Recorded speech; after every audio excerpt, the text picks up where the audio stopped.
Hi, this is Carl, and this is part 2 of the discussion on when to use a form of ser or when to use a form of estar, both of which are verb forms which translate from Spanish into English as to be.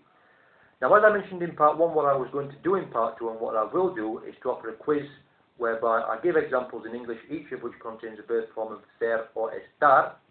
I will then translate each of them into the target language, into Spanish, and then give the reasons briefly as to why a form of ser or estar is being used in each instance. Obviously, do feel free to pause this video, consider the reasons as to why the appropriate form is being used, and offer your own attempted translation. And what I will do also, before I move on to the quiz, just to recap once more the rules which govern estar, and the wording of which is very important, so that if we're given an example which we know contains a verb form of ser or estar, if we can go through each of the rules which pertains to estar and conclude that none of them do apply to the example which we're trying to translate into the target language, then hopefully we can assume that a form of ser must be used instead. So rule number 1, estar will be used if in English we're using the form of to be with another verb form which ends in ing. I am singing, we are playing, they are eating. Alternatively, you can use a literal translation of, instead of, for example, they are playing, you can simply translate they play, juegan. Alternatively, they are, one word, están, playing, another word, jugando, where ando and yendo, for AR and IR verbs respectively, is the way in which the ing form of a verb is formed in the target language. Rule number 2, estar will be used to refer to the location of people and concrete nouns as opposed to the origins of people and concrete nouns. For example, where is your mother, where is the church, where is the beach, how far is the town centre from here, but not where is she from, which is an origin. Also, if you're talking about venues, abstract nouns which you cannot touch, you will not use estar.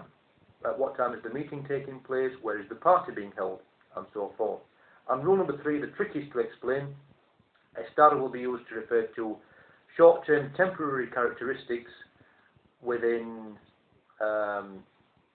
people's frames of minds, people's mindsets. For example, she is unhappy, we are tired, they are annoyed. Also, conditions referring to objects. Let's say the door is open, the window is closed.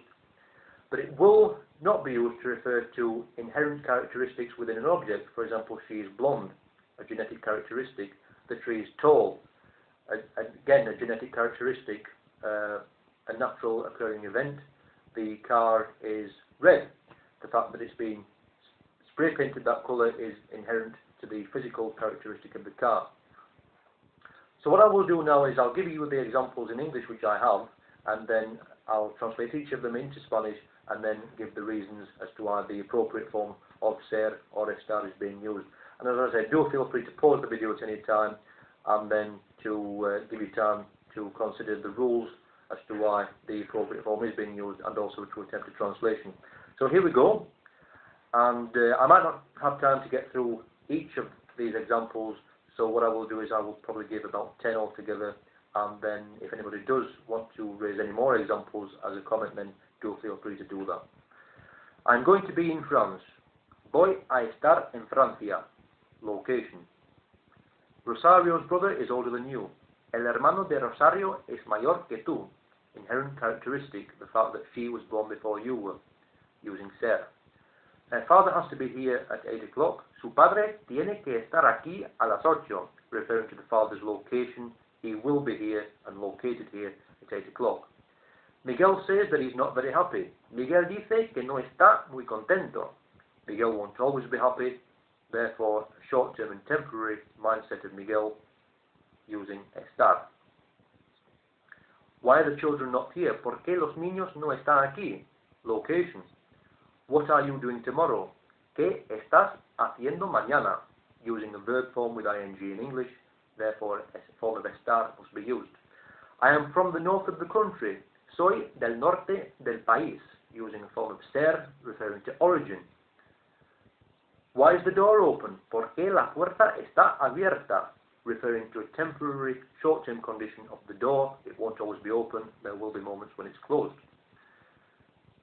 Maria says that the soup is very good. María dice que la sopa está muy buena, referring to what is likely to be a short-term condition of the soup, the fact that it's good quality, but if it was left to go cold, then obviously that quality would change and therefore it wouldn't be permanent. Henry and Jack are brothers. Henry y Jack son hermanos, inherent characteristics, born to the same parents, genetics. Raquel is from the north of Spain. Raquel es del norte de España, origin. I am preparing something for the dinner. Estoy preparando algo para la cena, ing form. Where is the bowling? ¿Dónde está la plaza de toros? Location. So I will conclude there, and if you do have any more examples, do feel free to leave a comment.